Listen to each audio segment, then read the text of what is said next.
Good morning, ladies and gentlemen. Thank you for joining us and welcome to the press conference. I'll first just explain the format and then I'll hand over to my colleagues, Phil Craig and Dr. Joan Swart. Firstly, Phil will make an announcement on behalf of the CIAG. Then Joan will provide some further context and deal with some of the main questions. I will then open questions to the audience. I will ask the press to go first, so please identify yourself if you're from the press. Thereafter, there will be an opportunity for members of the public to ask questions. I now hand over to Phil Craig, co-founder of the Cape Independence Advocacy Group. Thank you, Lila, and good morning to everybody who's joined us this morning for this announcement. I'm absolutely delighted to be here and really excited about the announcement that we're going to make today, because it represents a really significant milestone in the campaign for Cape independence. And it's been built upon years of hard work of a whole range of people across a variety of organisations who've all, each in their own way, been fighting for an independent Western Cape. So today, I'm delighted to make the announcement that there is going to be a referendum on Cape independence. The CIAG is going to organise that referendum, and we're going to call it the Peoples Referendum on Western Cape independence. And I'd like to share some details with you about that referendum. At this stage, we anticipate that it's going to be a single question referendum, which resolves back to a simple yes or no answer. All 3.3 million registered voters in the Western Cape will be eligible to vote. The referendum will be conducted digitally, most likely using smartphone technology. And the date is yet to be determined, but we anticipate that the planning process, which we'll need to complete before we can call the referendum, will take about 2 years. Now, my colleague who's with me today, Dr. Joan Swart, will be leading the People's Referendum project, and their initial focus will be on 3 things. The technical process to ensure that the referendum is free and fair and genuinely represents the democratic will of the Western Cape people. The timing of the referendum, which will need to take the prevailing political circumstances of the country into account. And the funding of the referendum, which we estimate is going to cost in the region of 10 million rand to conduct. So without further ado, let me hand over to Joan, who will address some of the questions that people will undoubtedly have. Thank you, Phil. Thank you, Leela. Good morning, everybody. So from my side, I will look at 3 questions. The first question is, why a private referendum? Secondly, can a private referendum work? And finally, is Cape independence still relevant? So let's look at the first important question. Why are we organizing a private referendum on Cape independence? In short, we are left with no other choice. We must put the power in the hands of the people and not politicians. Poll after poll shows that the majority of our citizens want a referendum on Cape independence. They want the opportunity to have their voices heard on an issue that directly affects their future. Yet, despite this clear public desire, the Premier of the Western Cape has refused to call a formal referendum. Every avenue we've pursued through official channels has been denied for the lack of courage or will to stand up for the Western Cape people. As such, the democratic right to self-determination is being refused through formal political structures. This is why we have chosen to organize a private referendum. It provides an alternative path, a direct way for the people to exercise their voice. Democracy at its core is about the will and the choice of the people, and we cannot allow that fundamental principle to be sidelined. Furthermore, the international community has long recognized the significance of referendums. International courts acknowledge the weight they carry when conducted in a free and fair manner. If enough people participate, if the turnout and support are strong, it will be politically impossible to ignore the outcome. A popular mandate cannot be brushed aside, no matter how hard some might try. With that mandate, we gain political leverage. It opens the door for further negotiations, achieving a formal referendum and ultimately Cape independence. So, we are convinced that a private referendum offers us the most effective opportunity to realize the benefits of an independent Western Cape. That is, full control over economic and social policies to unlock growth opportunities for all. This brings me to my second question, which many of you may be asking. Can a private referendum really work? The quick answer is absolutely yes. It can and has worked. The Veneto region of Italy offers us a perfect contemporary example of a successful privately organized referendum. Faced with similar obstacles, they organized their own referendum, proving that when the will of the people is strong, even the highest political barriers can be overcome. In the early 2010s, the Veneto region in northern Italy found itself in a remarkably similar position. Veneto, one of Italy's 20 regions or provinces, has a history of seeking greater autonomy. With growing frustration over their limited control of finances and other policies, Veneto leaders appealed to the EU, the international community, Italy's constitutional court, and to the region's president Luca Zaia for an official referendum on independence. Their request was denied at every turn. But they didn't stop there.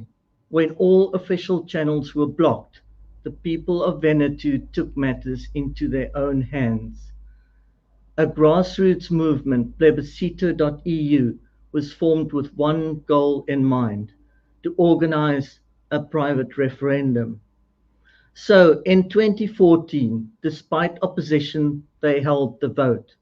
For 6 days, polling was conducted through online and telephone voting.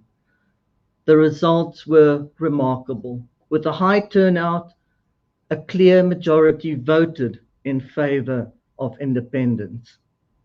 This outcome gave the people of Veneto the political leverage they needed. As a direct result, in 2017, an official referendum was called by the Veneto governor. The result? More tax revenues stayed in the region, and Veneto gained greater control over its affairs. Through the power of mass mobilization and determined leadership, they achieved real, tangible progress. What's important to note here is that the people of Veneto face the same obstacles we face today. They had to overcome dismissive local media and political resistance.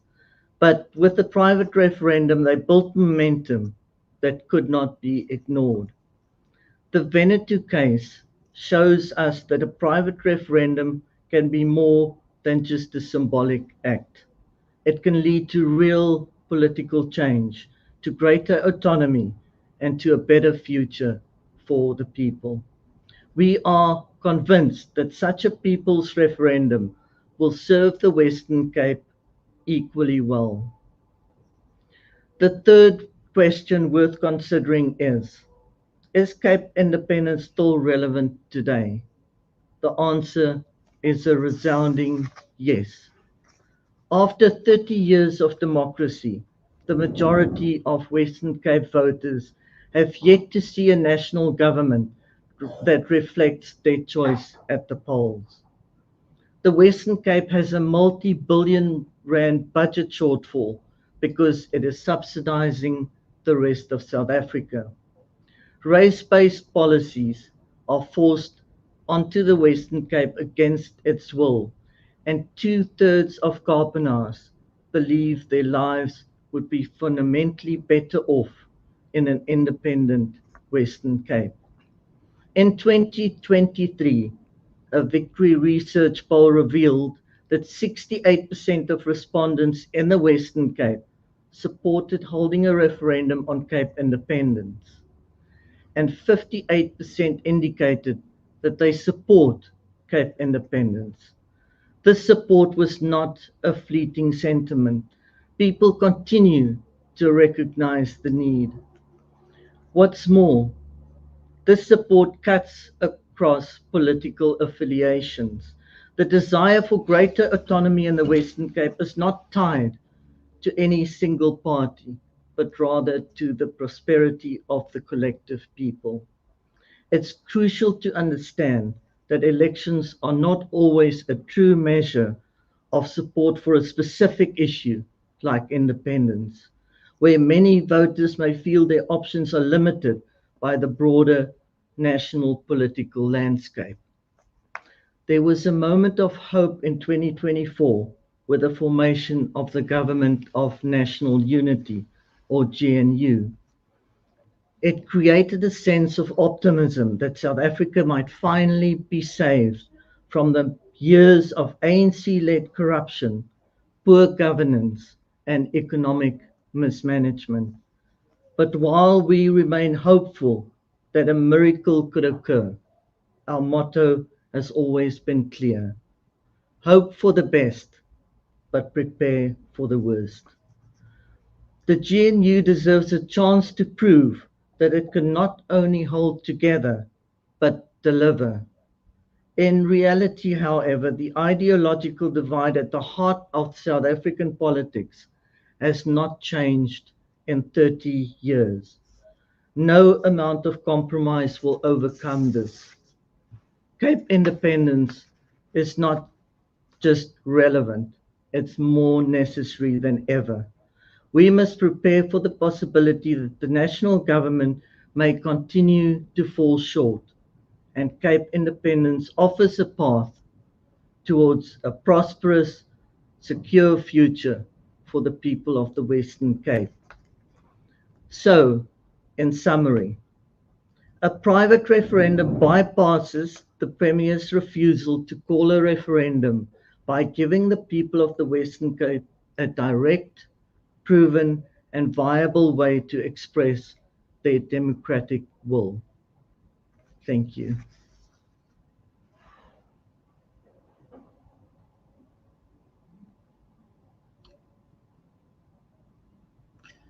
Thank you, Joan and Phil.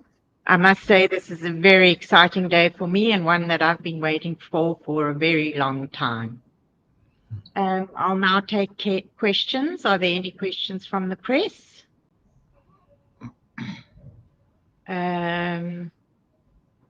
From Watch Periodic Tables Online. How does the CIAG plan to engage with civil society for this? Phil, can you answer that? Well, I think maybe Joan is better placed to answer this one because she's going to be running the project, but certainly we'll be engaging with civil society. But Joan, can you take that? Yeah, no, we definitely will. We have, in fact, through the many years of the existence of CIAG, already engaged with civil society for this. So we will try and get support and share information and exchange ideas and whatever with as many groupings as possible. So most definitely we will engage with civil society. Thank you. From Robert King. How can ordinary people get involved in turning the private referendum into reality? Paul? Yeah, look, thanks, and thanks, Robert. So, look, I mean, the key thing this has to be, it's a people's referendum. We now need to all pull together to make this happen. I mean, ultimately, we've always said, you know, you have to think of the CIAG and other organisations fighting for Cape independence as catalysts. There's an idea. We've put ourselves out there.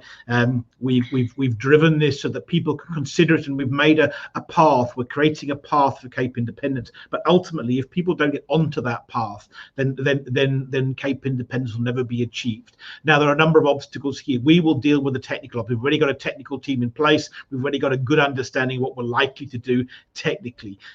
And I think, you know, what we need to do really is to build momentum behind this. And I think there are probably two things that people can really do. First of all, go to our website and register your support for this referendum. And the link is on the bottom of the screen, or you can go to the CIAG website, capeindependence.org, and there's a button there that says People's Referendum. Register your support and then share it on social media. And that allows to do two things. It allows to get people involved and understand that this is coming, and for people who want Cape independence, or even just want a referendum on Cape independence, for us to settle this debate once and for all. Let's get people behind this so that because effectively we're taking this out of the hands of the politicians. They've failed us, and now we're putting it into the hands of the people. So in the first instance, let's get behind that and register your support, get other people to register your support so that we can build some momentum behind this, which will make it all the more powerful. And then secondly, fund us, please. You know, at the end of the day, this is 10 million rand is a lot of money for an organisation like ourselves. We are confident that we can raise that funds, and we'll get a certain amount of that from larger donors. But actually, the majority of the funding for Cape has always come from individual people, and people, you know, who drives the CIAG, who drives these people who pay 50, 100, 150 rand a month. They are the people that are leading this fight. And please, you know, on the CIAG page, there's also a funding section. If you're able to come and fund us, please help us. We have to now raise this 10 million rand. That's a critical part of this process. We're confident we'll do it, but we'll only do it with your help. Thank you, Phil. Question from His Grace the Duke of Devonshire. If the RP got so few votes, do people really want Cape independence? Paul, do you want to answer that one? No, I would absolutely love to answer that one, because I think I'm glad the question's been asked. It's a really important question to be asked, but it's also a critical one to answer. So first of all, let's just understand there's a fundamental difference between elections, which are party political and about electing a government across a range of issues, and referendums, which are specifically designed to test public opinion on a specific question. That's why the Constitution makes provision for both. Now, the referendum party was a tactic that we set up, and we're continuing with the referendum party. But just bear in mind that the referendum party was 6 months old when it contested the election, and it contested an election that was a very difficult election to contest because the ANC was likely to fall below 50%, and you know, there was a strong drive for people to say, look, perhaps there's an opportunity here. And as we saw, a lot of people then fell in behind the opposition parties, and particularly the big parties, the DA. So it was a difficult thing for us to do. We were disappointed with the outcome of the election for the referendum party, but we were never expecting a majority. You know, we wanted to get enough votes to be able to get inside of the political system to drive this from inside Parliament. We were unsuccessful, and we'll come back, and that fight is very, very much continuing. But people mustn't make the mistake of equating support for a specific political party with support for Cape independence. We've polled 3 times over 4 years using the organisation that probably is the most respected polling organisation in South Africa, and which predicted this outcome successfully. And that is the organisation that historically says, it's the one that said last when we did it in August 2023, that 68% of people support a referendum for Cape independence. Now, interesting, that polling says that very few of those people were going to vote for Cape independence. We knew that. That's not the, you know, most people, let's remember, most people who support Cape independence actually vote for the DA, always have, and probably always will. So it's really important people understand the difference between those two. But the referendum party, which of course I have the privilege of leading, has a critical role to play in this next period. We absolutely are supporting this initiative by the CIAG, which Joan's going to be leading. But we've got a critical role to play. We do need to develop political power, because we've seen seen that the major political parties, and for particularly in our sphere of the politics here in the Western Cape, they just don't have the courage to take on the system. They are not going to deliver the future that we want. They don't have the courage. They are the system, and it needs people to be agents of change. And that is what the CIAG is. That's what this referendum is going to be, and that's what the referendum party is. And yeah, we've all got critical roles to play. Thank you, Phil. From Morabane, I hope I pronounced that correctly. How much participation can you reasonably expect, Joe? Well, we would certainly, and I'm not saying we expect it, but we will most certainly work towards getting a majority participation, because it is important for the credibility of a referendum, of course, to get as much participation as absolutely possible, reasonably possible.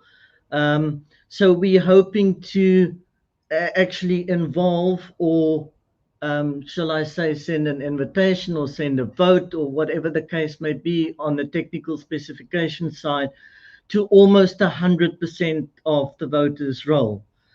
So that's why it's important to get as many people involved as early as possible as well, so that you can talk to your family, talk to your friends, talk alongside the braai or wherever, that people know about Cape independence. They know why we need Cape independence, and they know what can be expected, or the results that can be expected, with a positive vote there for it. Thank you, Joan. Next question is from Andre Beetge. If it is out of the hands of the politicians, is the referendum party still relevant? And if yes, why? Paul? No, thank you, and hi, Andre. Nice to see you online and in the audience. Look, absolutely, it's got different roles. So we've now separated the things. So let's just take the Cape independence movement. Our purpose as a movement is to force a referendum, and now we're going to work towards that, and hopefully in 2 years' time, if everything is in place, then that referendum will take place, and we can finally settle this issue once and for all. I think the referendum party in many ways has an evolving role to play. So first of all, we need to keep on driving support for Cape independence. After 2024, we've ended up in a very, very different political situation. We've now got this government of national unity. We've almost got no opposition whatsoever. So the main opposition party is now part of the government and is constrained, and we've got effectively a centre-left government with a far-left opposition, which is a dangerous place to be. So the referendum party is going to drive over this next period of time, and perhaps this is the wrong platform. Maybe I don't want to drive too much into the referendum party's role in the press conference that the CIG is having. But the referendum party's role is very much, and its focus is going to be on the values that are behind Cape independence: non-racialism, market economy, and just the values that we're fighting for in an independent Western Cape, so that we can continue to create momentum for our movement and have this voice in the political system, which we need. It's an important part of the system, but the critical step for Cape independence is the referendum, and that obviously is the focus of this press conference, and actually the primary focus of the CIAG for the next couple of years. Thank you, Phil. Do we have any more questions? Doesn't look like it. I think, Phil, I have a question for you. What is it about the majority of Western Cape people that makes them different from the rest of South Africans, besides that they don't vote for the ANC? Well, I think that's a big besides. I think the Cape independence is based on this ideological divide between the Western Cape, and who they vote for is a fantastic indicator of why they're different. So at the heart of Cape independence is this ideological difference. We have different views of how we think the economy should be run. We have different views around race-based policy and non-racialism. We probably have different political allies throughout the world. We probably have different views on trade, and all of those things, are best demonstrated in the elections. And why? Because the elections themselves are empirical data, and you can look, and it's no longer about what does somebody think. There it is. There's the result. We asked 3 million people in the Western Cape what they thought, and there is the answer. So it's very, very significant. But I mean, behind why are we different? There are all numbers of factors. I mean, the Western Cape clearly has a slightly different history from the rest of South Africa. It has a different culture. It has a different demographic profile. It's different geographically and biologically. So there's all sorts of differences. We must remember that South Africa is about the size of half of Western Europe. So it's an unnaturally large country, which is extraordinarily diverse, and there's nothing wrong with that at all. But where you have this situation where the people of the Western Cape just want something different from the rest of South Africa and keep voting to try and get something different, what is the point in remaining a part of that? Thank you. Okay, we have a question from Botswana News. What are the broader implications of the Cape Independence referendum for the African continent? Paul? Yeah, sure. Look, so profound, ironically. This is a great question. And look, it's fantastic having somebody coming from outside of South Africa. And I think, we often talk about the Berlin conference and the drawing up of the borders and how artificial it is. So ironically, the people who complain most about the Berlin conference are often the people who are the least willing to do anything about it. We recognize that a very big part of Africa is a colonial construct, and there are lots of problems left out of there. And the world has fundamentally changed in that century. And what is the biggest change? The right of self-determination, the recognition that people have the right to determine their own destiny, and they don't have to be trapped into some colonial construct that was designed a century ago. And that affects South Africa, but it affects Botswana and Namibia and Zambia and just about every part of Africa. And the answer is, and you can see that. If we look at Africa, we've got the Organization of Unrepresented People, we've got the Organization of Emerging States, we've got people throughout Africa who have exactly the same fight, who just saying, look, we don't want to cause trouble, we don't want to have violence, we don't want to have civil war, here we are in our little corner of Africa, and we want to be governed according to the will of the people living here peacefully and democratically. And all of the independence movements or self-determination movements in South Africa are mutually reinforcing, because you're constantly creating precedents that are valuable for others. And we can see it all the time as we sit here in Cape Independence. I do a lot of work on the legal right of self-determination. Where's my focus on that? It's primarily on the pivotal cases legally. Canada, the Canadian Supreme Court's judgment on Canada, the UK Supreme Court's judgment on Scotland, the ICJ's Supreme Court judgment on Kosovo, the South Sudan emerging as an independent country, Somaliland. There's all sorts of examples that are all contemporary, and they're all interesting. And ultimately, what we have to get to, and the United Nations are actively trying to push this, to say we need to have more referendums so that peoples can express themselves as the right of self-determination. And governments shouldn't fear that. Governments should encourage that, because ultimately that is the future. That is what democracy is about. It's not about somebody sitting in a central government dictating terms to the people whether they like it or not. It's about listening to the people and finding solutions that allow us to avoid conflicts flaring up, because people are frustrated because they're not being governed in the way that they want, and they're not living the way that they want to live. Thank you, Phil. Joe Williams asks, will the referendum be available to the total population of the Western Cape or just the registered voters? Joan? It will only be available to registered voters, so the IEC's voters roll. And one reason, of course, for that is because we're limiting the Western Cape, the referendum, and the participation to the political borders of the Western Cape. Sure. Thank you. Zelda Brits asks, what message do you have for critics who argue that a referendum on Cape independence could create further division in South Africa? Paul? Well, of course, the whole point of Cape independence is to create division in South Africa. So I would agree with them entirely. But the people who don't want divisions are normally the people who are part of the majority and are being able to force their will on the Western Cape despite our will. And we see that. I mean, we've seen this in the last week. The Bella Bill or NHI are great examples of that, and race-based policy. You know, here we've got policies that the Western Cape did not vote for and does not want, and South Africa is forcing those policies onto us against our will. So actually, when we say divided, we're not wanting to deny anybody else their democratic will. We're wanting to break away from that so that we can have ours. So for people who say, look, you know what, the Cape independence is going to cause division, absolutely. And people say, if you don't like South Africa, you should leave, absolutely too. That's exactly what we're trying to do. Thank you, Paul.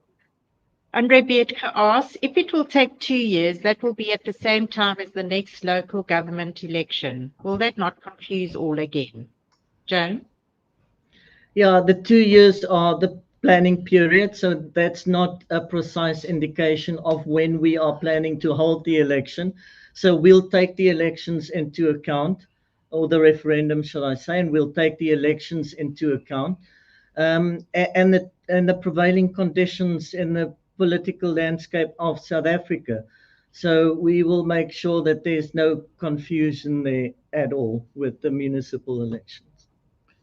Yeah, could I just jump in there, Leader, if I can as well, because I think that's exactly right. And I think it's important for us to just consider what's likely to happen with the GNU. So effectively, there are 3 outcomes. And when we talk about the prevailing political conditions, what do we mean? Well, after the 2024 elections, we found ourselves in a fundamentally different political environment to the one that we were in before. We now have a government of national unity, whether we like it or not. And that's there. And there are effectively 3 options. And all of those have implications. Either the GNU is going to collapse and we end up, you know, with the EFF and MK or whoever else coming in, and that would be a disaster for South Africa and clearly would expedite the referendum. And I think an awful lot of people then would suddenly say, gosh, we've got to get out, and we've got to get out now. Or theoretically, the GNU could miraculously succeed and solve all of South Africa's problems. And I think that's highly unlikely, but it's a possibility we have to remain open to. And clearly, you know, if suddenly, you know, unemployment is halved, economic growth is at 10%, you know, crime rate drops through the floor, and suddenly all of our problems disappear, then we would have to sit down and say, well, okay, you know, is Cape independence really relevant? And in any case, would we like to win a referendum? So that's a theoretical option. And I think and the alternative, the third option, which perhaps is the one that we think is the most likely, is that the GNU just drifts aimlessly on with nobody willing to pull the plug on it, and we drift on with terrible growth conditions gradually getting worse. So the boiled frog scenario. And in that scenario, that's where I think this becomes really critical, where people realize, oh, hang on a second, we thought the GNU was going to save us. We've now realized it's not. It's just more of the same. And you know, and I think we really started to see parts of that emerging. I thought it was that wonderful quote from within the DA, and I can see why the person was anonymous. But the you know, a DA high was it? I think quoted a highly placed DA insider said, "We're just the ANC's lapdogs," and that's the issue. That's the GNU that obviously we need to escape from. Thank you, Phil. Pumelelo Rafani asks, why is Cape independence being implemented when the DA is in a coalition with the ANC as part of the GNU? What is the biggest key for the initiative of Cape independence? How will this benefit Western Cape? Joan? Well, the DA being in a national coalition with the ANC does not really mean anything or any changes in terms of, let's call it self-determination, or just more control of our own policies in the Western Cape. So that's the biggest key for the initiative of Cape independence, is to be able to control our own destiny, and not whether it's the GNU or the ANC. It's still an ANC-led GNU that has been made pretty clear in the last couple of weeks. So we are not fundamentally in a different position than before the GNU. Thank you, Joe. Cape Horizon News asks, are you confident that you can secure the necessary funds for this referendum? Joan? Yes, I have no doubt whatsoever in my mind that we can secure the funds. The benefits of Cape independence are just so big in terms of control over finances and economic policy and everything else in the Western Cape, that it shouldn't be a problem. And as Phil has said before, it's not only big donors that will come on board, but smaller donors as well. Thank you, Joan. Excuse me. Watch Periodic Tables Online asks, what if the provincial government tries to ignore the result? Paul? Yeah, so look, we'll have to take this thing one step at a time, and I think it depends on what the result is. What would we do if the provincial government ignores it? Well, it's very hard to ignore the result, but actually, if they do, then politically it will be very, very significant, and obviously we'll have to do what we can to then apply pressure on them, and that's always been the case. I think the important thing to see here is that an official referendum called by the Premier and an unofficial referendum called by us ultimately have no more legal significance than one or the other. The reality is, and I think if in fact I've got an op-ed that hopefully will go out next week, which will quote the UK court judgment on Scotland. But if people have that, they can go read. I think it's section 81, and it's a really, really powerful quote because it goes on to explain exactly why a non-binding referendum, because that's the question that the UK Supreme Court is dealing with, is so significant. And actually I can sum it all up by saying, well, look, you know what, it doesn't really, because the court said it doesn't really matter if it's binding or not. It doesn't really matter if the government's agreed to recognise the result or not. The bottom line is, if you're in a democracy and you establish what the people want, that is profound. And and I've sort of summed it up as saying is, once you know, and that's the situation. Then so far, what has the provincial government tried to do? Well, Alan Windey has tried to use the old con trick of, well, look, nobody's voting for this at the polls, and therefore nobody supports that. But they know, they've polled themselves. They've used the same polling organisation. So he knows the reality of the situation. Once you've had a referendum, there is no debate anymore. There's no kind of saying, well, hang on a second, that isn't really the outcome. Bear in mind that we will get international observers in. We will be absolutely transparent to this referendum. This isn't going to be a con trick. This is going to be a proper referendum. And once you've now got international observers saying, well, we've checked the process, and actually we are happy to state as a fact that the majority of the people of the Western Cape hold an opinion that they want to win.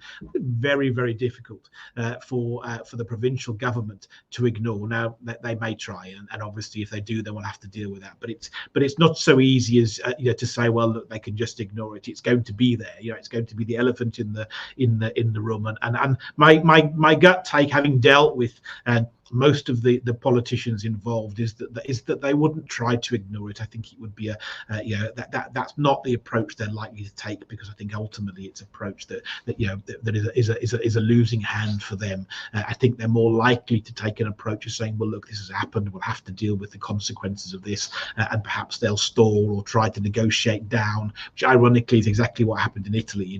The independence was negotiated down to greater autonomy and keeping more of your tax money and so on, and maybe that's something that the provincial government may try to do. I don't know, but I think that's a far more likely approach than ignoring the outcome. Thank you, Phil. I've got a question for Joan. Is there a time when it will be too late for Cape independence, and why? Yes, it is. We base the quest, shall I say, quest for independence on the fact that we are different as a people in the Western Cape. So the Western Cape has got a substantial difference with the rest of the country in in terms of the ideological divide as well. So the fact that we're voting differently, if that changes, due to whatever reason the case may be, and it becomes the same as the rest of South Africa, yes, then maybe it's an expiry date for the idea of Cape independence, which will be a real shame. Thank you, Joan. If there aren't any more questions from members of the public or press, this now concludes our press conference. One last thing before you go, please go to our website and at www.capeindependence.org and click on the red button to register your support for the referendum. And please share and spread the word. Thank you, everyone.